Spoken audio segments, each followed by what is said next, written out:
السلام علیکم ناظرین۔ جب سرفراز حسین جو کہ ناموس رسالت کے لیے شہید ہو چکے ہیں، ان کا آخری جو پیغام ہے وہ چلایا گیا تو علامہ شفیق امینی کے ساتھ سب قائدین اور سب کارکنان بھی رونے لگ گئے۔ اس میں ایسا کیا تھا، اس پر تفصیلی بات کریں گے۔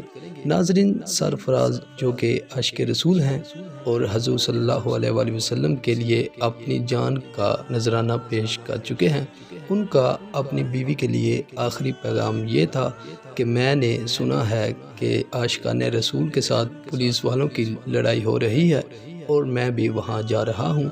اگر میں شہید ہو گیا تو آپ نے پریشان نہیں ہونا۔ اس سے بڑی اور خوش قسمتی کیا ہے کہ ہم نبی پاک کے لیے اپنی جان قربان کر دیں، اور میرے بعد میری جو بیٹی ہے اس کو عالم دین بنانا ہے۔ اس کے علاوہ ان کا کہنا تھا کہ اگر میری طرف سے کوئی غلطی ہو گئی ہے تو سب جو برادری ہے ان سے بھی معافی مانگنا اور میرے لیے دعا کرنا۔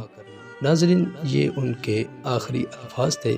مزید تحریک لبیک پاکستان کے اپڈیٹ کے لیے ہمارے اس چینل کو سبسکرائب ضرور کریں۔ اللہ حافظ۔